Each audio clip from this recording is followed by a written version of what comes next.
Okay, so what if our deepest hope isn't actually found in the things we can see and touch right now? What if true peace, that real endurance, comes from a completely different kind of expectation? Today, we're doing a deep dive into some sources that explore this idea of eternal hope and really how it can fundamentally reshape our experience of the present world. Our mission, essentially, is to unpack why having a strong hope for the afterlife might, maybe paradoxically, make us stronger in this life. And maybe look at how we might have lost sight of that perspective. So I guess the question is, what does all this mean for you navigating your daily life? That's a really profound question to start with, because when you dive into these foundational texts, you immediately hit the Apostle Peter's message about true hope. And what's fascinating, right, is how Peter immediately contrasts this hope with the world's constant chase for, like, just one more thing. You know that feeling?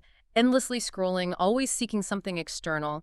He says true hope isn't based on feelings, not on emotions, but on God's word. A hope that, crucially, will not perish or fade, unlike, well, pretty much everything else in this temporary world. Yeah, everything else is temporary. Exactly. So it really makes you ask, what are we truly building our lives on if everything around us is ultimately, going to disappear? Okay, so if Peter's vision of hope is really imperishable, how does that, actually help when life gets incredibly tough?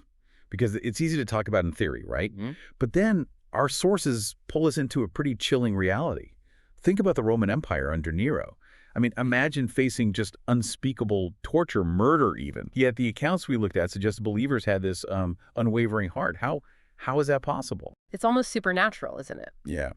And we also found this interesting parallel, the analogy of Olympic athletes. Enduring immense pain now for that future glory, pushing past the urge to quit. For the medal, for the joy. Exactly. All for that rewarding joy and the glory later on. Yeah. So is that similar? It is, but maybe even deeper. That's a powerful distinction you're drawing. If we connect this to the bigger picture Peter's painting, it helps explain that unwavering heart, even under torture. It comes from a firm belief in heavenly hope, a hope promising eternal joy, not just, temporary satisfaction. Wow.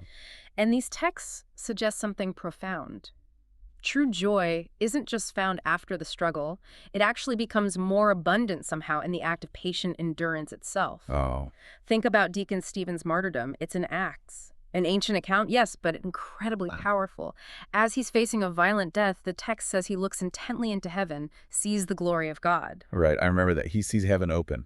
Exactly. It shows how a tangible future hope can just obliterate fear in the present. It makes you bold, even facing death. So that's the power of eternal hope. But what happens when that compass, that internal perspective is lost? Because our sources don't just paint the ideal picture. They also show a pretty stark contrast, right? A life lived purely for this world. Oh, absolutely. And it's characterized by things like greed, this need for immediate satisfaction, becoming, as one source put it, a slave to money, where people, well, they often end up trampling on others to get ahead. And the chilling observation for these texts was not a single one of them has true peace. One source even used the analogy of North Korea, calling it a hell-like world without God, where the argument goes, humans are king, leading the elite to exploit everyone else. It really hammers home how fleeting 80 or 90 years are compared to eternity. And, this raises a really important question for today. Why does Christianity, which should be brimming with this kind of heavenly hope, sometimes seem, well, frankly, hopeless today? Yeah, that's a good question. According to the theological papers we reviewed, a big part of it is down to wrong education on eschatology. That's our understanding of end times, our ultimate destiny. It's gotten fuzzy. Okay. And sometimes the church itself starts pursuing worldly things, maybe even teaching that material wealth is the blessing God promises. Right, the prosperity gospel idea. Exactly. But our sources argue that's a fundamental misunderstanding. A true blessing isn't about being rich or poor. It's about living according to God's will, his purpose, in any circumstance.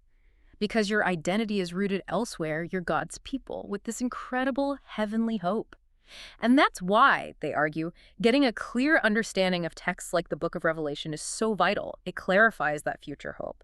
Because when that hope gets dim, well, our faith inevitably starts to wobble. Okay, so let's try and bring this all together then. When we really embrace this heavenly hope, this eternal perspective, our identity as God's people belonging to the kingdom of heaven, Mm. it becomes much clearer, much sharper. Yeah. And that clarity allows us to live according to God's word, maybe like Daniel did in the Old Testament, facing incredible pressure, but not compromising. Exactly right.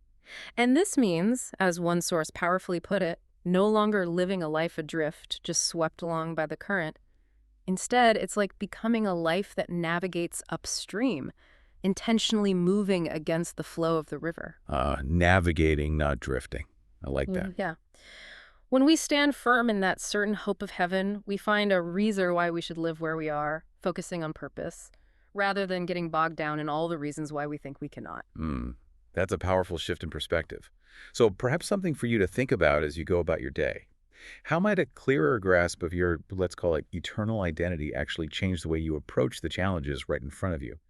Or maybe the temptations of this, well, fleeting world. Are you living like a pilgrim with a definite mission, or are you maybe just drifting along? Something to ponder.